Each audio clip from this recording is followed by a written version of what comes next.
दैया रे दैया बन्नी को नजर लागी, दैया रे दैया बन्नी को नजर लागी, मैं डिबिया काजल की लेके भागी, मात बन्नी के बेंदी सोहे, दैया रे दैया बेंदी पे नजर लागी, मैं डिबिया काजल की लेके भागी, मैं डिबिया काजल की लेके भागी।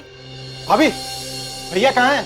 मोहनपुर वाले मेहमान आए हुए हैं, वो उन्हें ढूंढ रहे हैं। और आप भैया को ढूंढ रहे हो, भैया आपको ढूंढ रहे हैं। जाइए अंदर, आपका इंतजार कर रहे हैं। अच्छा। अरे सुशीला सुन तो जरा।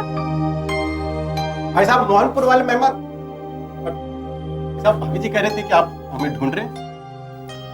हाँ नारायण, बट मुझे तुमसे कोई जरूरी बात करनी है। हाँ बोलिए। अच्छा नारायण, हाँ। मुझे कुछ बहुत जरूरी काम से अभी शहर जाना पड़ रहा है। अब मुझे मालूम है घर में बहुत सारा काम बाकी है, पर तुम संभाल लेना। भाई साहब, आपका यहाँ रहना बहुत जरूरी है। कोई जरूरी काम है तो हम कर देते हैं, मनोज या दीपक को बता देते हैं। नहीं नारायण, मेरे ही जाना जरूरी है। कुछ ऐसे काम हैं जो मैं ही कर सकता हूँ। अच्छा सुनो, ये इसे संभाल कर रखना, इसमें कुछ रुपए है, संभाल कर खर्च करना, जहाँ जरूरी हो वहीं खर्च करना, समझे? लेकिन भाई साहब, ये कैसी बातें कर रहे हैं? हल्दी कलश के रस्म में पिता का होना बहुत जरूरी है। तुम का लक्ष्मी के लिए पिता से कम हो? चाचा हो उसके। पर नारायण, हमें तुम पर पूरा भरोसा है भैया, इसीलिए तुम्हारे लिए सब छोड़ के जा रहे हैं। लेकिन भाई साहब, हमें लग रहा है कि आप कुछ छिपा रहे हैं। आखिर ऐसा कौन सा काम है जिसके लिए आप ये काम छोड़कर शहर जा रहे हैं? तो भाई मंडप में पूरे गहने नहीं देंगे तो बेइज्जती नहीं होगी हमारी। वो तो है। और फिर कुछ रुपए पैसे का भी इंतजाम करना है कि नहीं? वो गन्ना मिल मालिकों ने भी अभी रुपए देने से मना कर दिया। अब इस सब काम के लिए मेरे जाना जरूरी है। हाँ। अच्छा नारायण, अब मैं चलता हूँ, तुम सब संभाल लेना।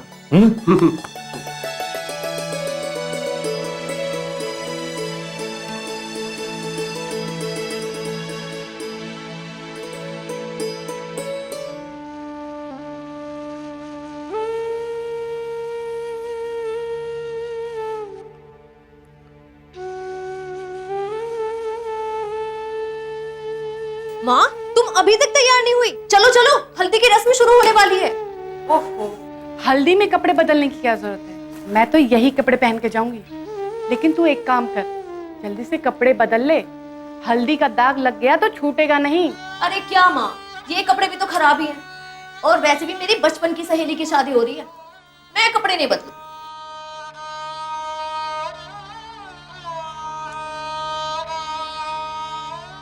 अवंती, अपनी राधा भी अब सयानी हो गई है। इस साल नहीं तो अगले साल तक उसकी शादी करनी होगी। पर सूखे ने घर के जो हालात कर रखे हैं, ऐसे में तो अपना पेट भरना मुश्किल है।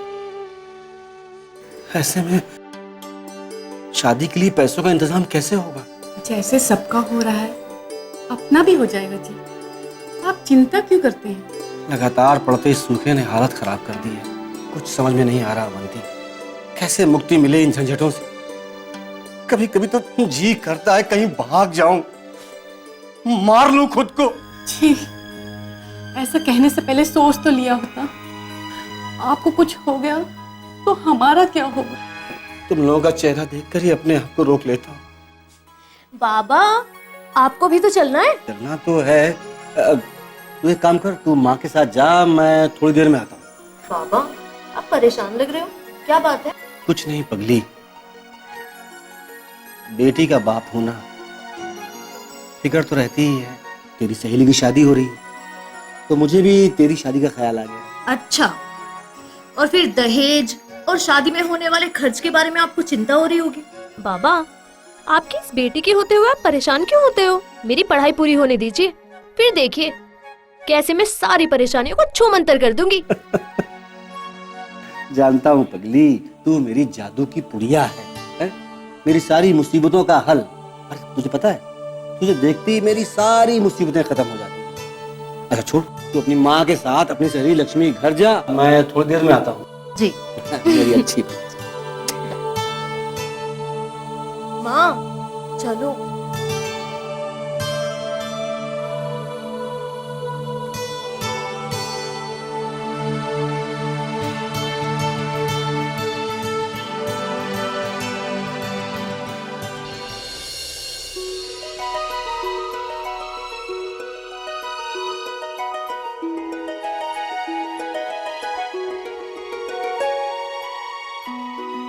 अरे वाह, ये कंगन तो बड़े सुंदर है।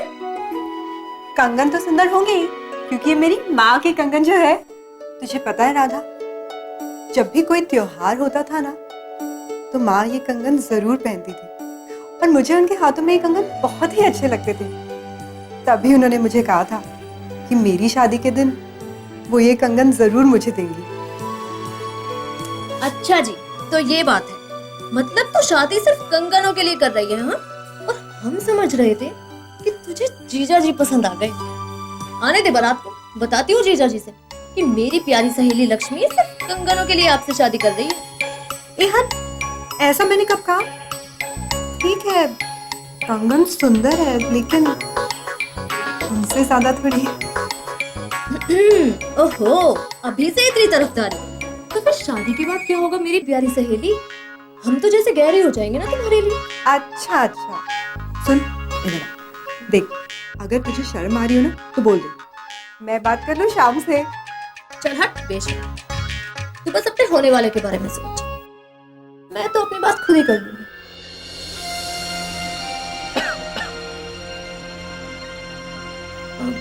काका आइए ना।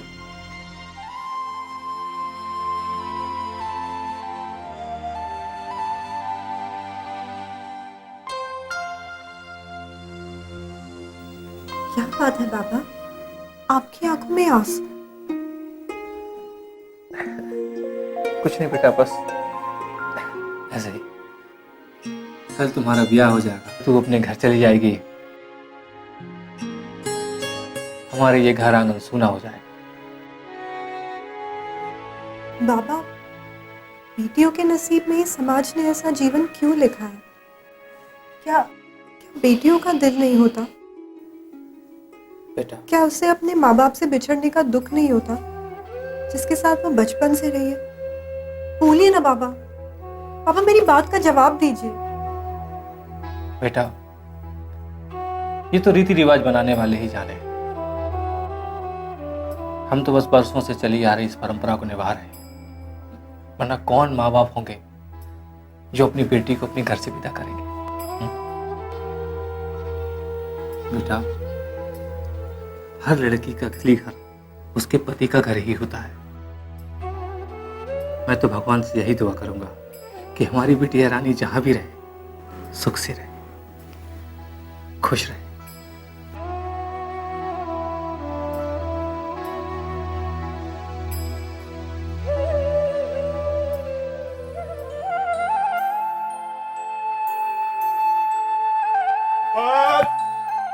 गणपत, अरे लाला जी, नमस्कार नमस्कार, प्रणाम।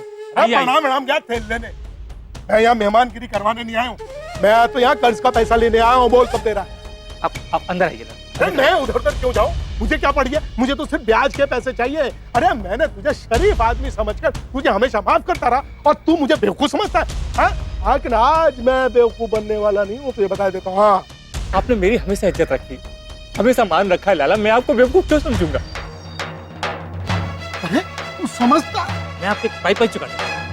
तो अपनी बेटी की शादी इतने धूमधाम से करा रहा है, पूरे गांव वालों को बुलाकर है, उनको भोजन करवा रहा है, और ऐसा करते तू मेरा ख्याल लिया, मेरे ब्याज के पैसे तेरे को नजर नहीं आए?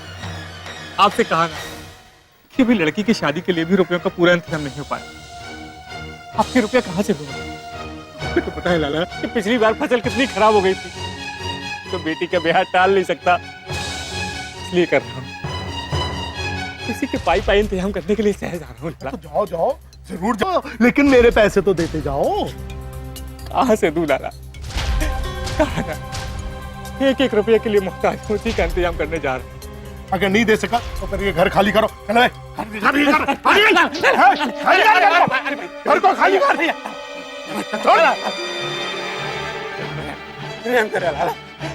मेरी आपके हाथ में डाला, आपके पैर में डाला। नहीं डाला, नहीं डाला, नहीं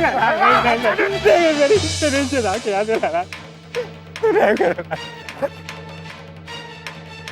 ये तुझे इस बार अगर तू फेल हुआ तो ये घर मेरा।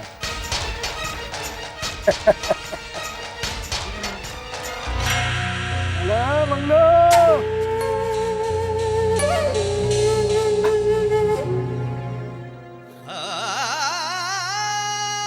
चल।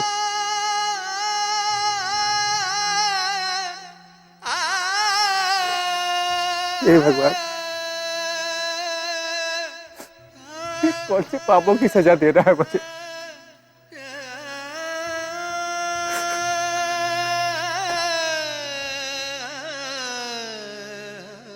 कोई बात नहीं, इस जन्म का कर्जा इस जन्म में चुकाऊंगा। अरे विश्वास, ओ विश्वास। अरे गणपत, अरे आजा भाई, अंदर ही आजा। कैसा है भैया? मैं अच्छा हूँ, तू कैसा है? अच्छा हूँ। अच्छा सुन, घर में ब्याह का काज फैला है, मुझे जरूरी काम से शहर जाना पड़ रहा है। जरा घर जाके देख लियो, कोई काम काज की जरूरत पड़े तो संभाल लियो। अब वैसे तो नारायण है, लेकिन फिर भी बड़े होने के नाते एक बार चक्कर लगा लियो। देख, तू फिक्र मत कर, मैं सब देख लूंगा। लेकिन तू ये बता मुझे, बेटी की शादी के मौके पर तू कहाँ जा रहा है? अब विश्वास, तुझसे तो कुछ छुपा नहीं है। सर से लेकर पैर तक कर्जे में डूबा हुआ हूँ, और ऊपर से ये बेटी के ब्याह का खर्च कुछ ज्यादा ही हो गया है। इसीलिए रुपए पैसे का इंतजाम करने शहर जा रहा हूँ भाई। देख यार, अब मेरी भी हालत बहुत ही खराब है, तुझे तो पता ही है। मेरे पास अगर कुछ भी होता ना तो मैं तुझे देने में देर नहीं करता। मैं जानता हूँ विश्वास, तुम बस घर जाकर कामकाज देख लेना। हाँ ठीक है, तू निश्चिंत होकर जा, लेकिन हाँ ध्यान रखना, समय पर पहुंच जाना। सारा इंतजाम हो जाएगा ना? पक्का हो जाएगा ना? हाँ भाभी बोलिए। आपके भैया कहीं दिखाई नहीं दे रहे, कहाँ चले गए हैं? कुछ बताया क्या? हल्दी की रस्म का समय बीता जा रहा है। उन्होंने आपको कुछ बताया नहीं? क्या? यही कि वो गहने लाने और शादी के खर्चों का इंतजाम करने के लिए शहर जा रहे हैं। आपके भैया भी ना कमाल आदमी है। अब कब तक आएंगे वो? उन्होंने कहा कि सुबह की पहली बस से वो चले। कल सुबह? अब हल्दी की रस्म का क्या होगा? अब भाभी, हमने यही बात भैया को बताया था। उन्होंने कहा कि हल्दी में बैठने से ज्यादा जरूरी है शादी के खर्चों का इंतजाम करना, और उन्होंने कहा है कि हल्दी में मैं बैठ जाऊं। मैं जाऊं?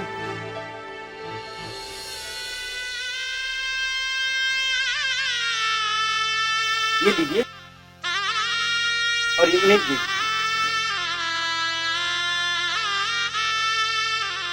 ओम स्वस्ति न इंद्रो प्रजस्रवः स्वस्ति नः पूषा विश्ववेदाः। काकी, आप यहाँ हैं? वहाँ फेरे शुरू होने वाले हैं, सब आपको ढूंढ रहे हैं।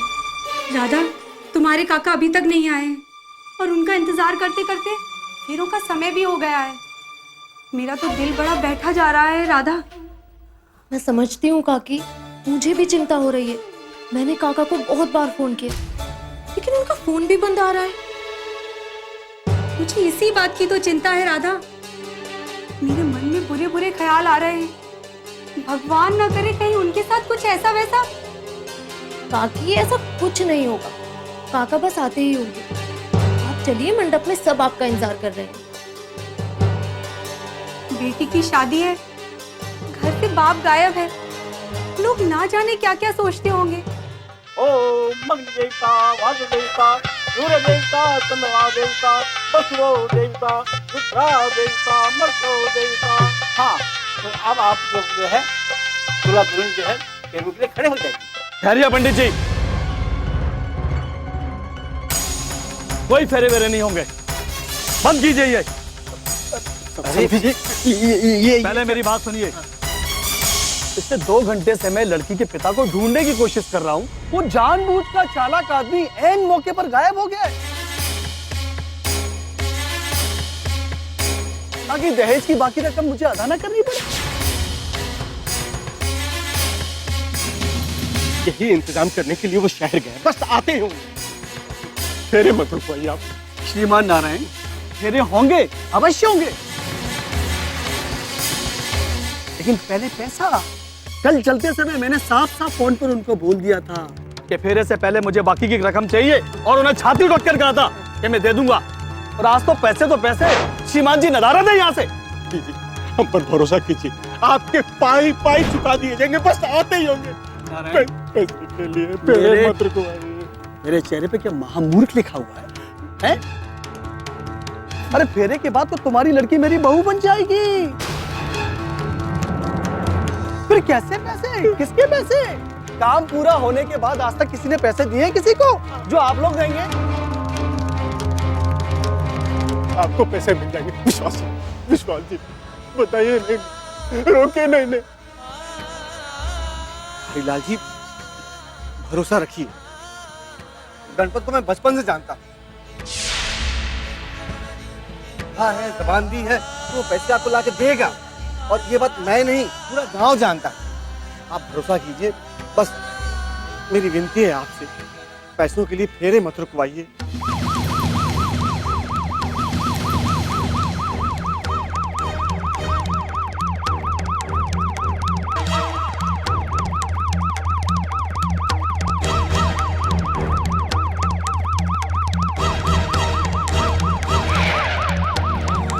क्या गणपत राय का घर यही? जी इंस्पेक्टर साहब, वो मेरे बड़े भाई साहब अभी शहर गए। बात क्या? What boy?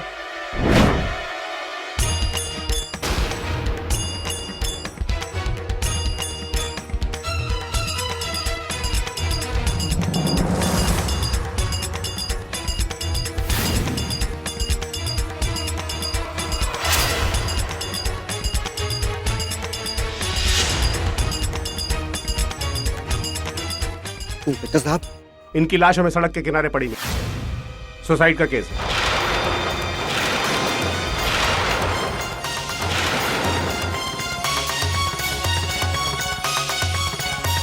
भैया!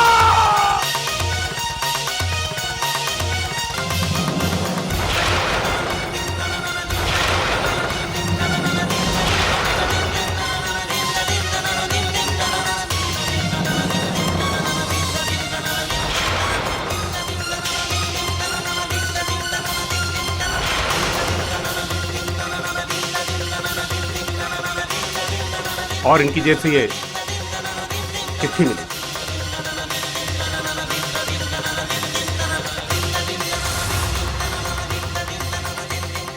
मुझे माफ करना बेटी, तेरे इस लाचार बाप के पास तेरी खुशहाल जिंदगी का बस यही रास्ता बचा है। मेरे मरने के बाद मेरे बीमे के पैसों से तेरे दहेज की बाकी रकम का इंतजाम हो जाएगा। बेटी, मैं जानता हूं कि यह सही नहीं है, लेकिन इसके सिवा मेरे पास कोई और चारा भी तो नहीं था। हमेशा मेरी एक ही इच्छा रही है कि तू सदा खुश रहे। कन्यादान और विदाई की रस्म मैं निभा न सका, इसके लिए मुझे माफ करना।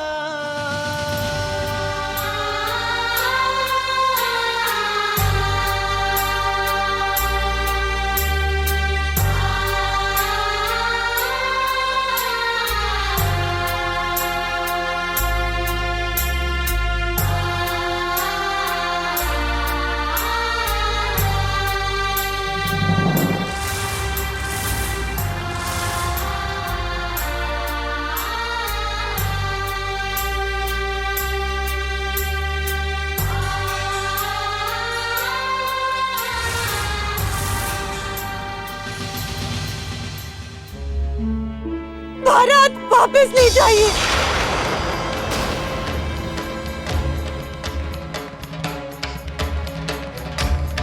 अब ये शादी नहीं हो सकती।